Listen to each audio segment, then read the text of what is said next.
അതീവ ഗുരുതരമായ ആരോപണങ്ങളാണ് രാഹുൽ അടക്കമുള്ളവർക്കെതിരെ, രാഹുലിനെതിരെ വ്യക്തിപരമായി ഉന്നയിക്കപ്പെട്ടത്. ഞാൻ പറഞ്ഞ അതുകൊണ്ട് പ്രൊഫഷണൽ ആളുകളെ കൂലിക്ക് കൊടുത്ത് ഒരു ഫ്ലാറ്റ് എടുത്ത് അവിടെ കുറെ സിസ്റ്റവും എടുത്തു കൊടുത്ത്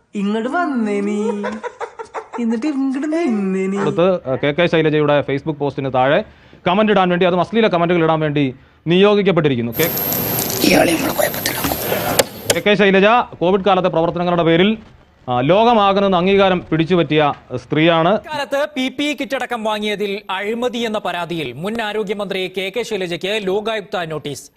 ഗ്ലൗസ്, ഇൻഫ്രാറെഡ് തെർമോമീറ്റർ എന്നിവയടക്കമുള്ളവ വാങ്ങിയതിൽ അഴിമതി ഉണ്ടെന്നാണ് ആരോപണം. ഷാഫി പറമ്പിലിന്റെയും രാഹുൽ മാങ്കൂട്ടത്തിന്റെയും ഒക്കെ ഇടത്തും വലത്തും നിൽക്കുന്ന ആളുകൾ ഈ പ്രവൃത്തി, ഈ അശ്ലീലം ചമച്ചു വിടുന്നത് എന്നാണ് പറഞ്ഞത്.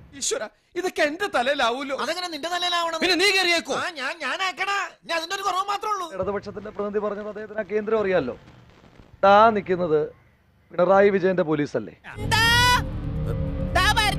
ഇപ്പൊ ഞാനും കുഞ്ഞിക്കണ്ണൻ മാഷും കൂടെ ഒരുമിച്ച് പോകാം. ആ കേന്ദ്രത്തിൽ പോയിട്ട് കയ്യോടെ നമുക്ക് അവരെ പൊക്കിക്കൊണ്ടുവരാം. എന്താ, തയ്യാറുണ്ടോ? ചുമ്മാ പറഞ്ഞായിരിക്കുമല്ലേ? ചുമ്മാ പറഞ്ഞതാ. അയാൾ ശരിക്കും പറഞ്ഞതായിരിക്കും. 4 മിനിറ്റ് സമയം അത് കഴിഞ്ഞ് പറയാനുള്ളത് പറഞ്ഞു. അല്ല, മാഷ് പോലെ പേടിത്തൊണ്ടനായ ഒരു മനുഷ്യൻ ഭൂലോകത്തില്ല. കുഴിമടിയ അബ്ജോദേ, ഞാൻ മറുപടി പറയുമ്പോ എന്ത് മറുപടി പറയണമെന്ന് ഞാൻ തീരുമാനിക്കും. വിറ്റാണ് ആള്, ഭയങ്കര വിറ്റാണ്. മുമ്പ് ഒരാൾ പറഞ്ഞതുപോലെ നമ്മളെയാണല്ലോ മച്ചമ്പി.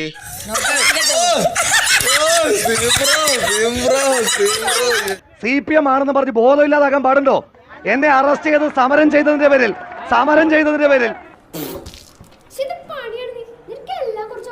പത്രം വായിക്ക്. ദേശാഭിമാനി അല്ലാതെ ഒരു പത്രം കൂടെ വായിക്കുക. ചങ്ങാതി, നാട്ടിൽ സത്യം എഴുതുന്ന ഒരു പത്രം കൂടെ വായിക്കുക.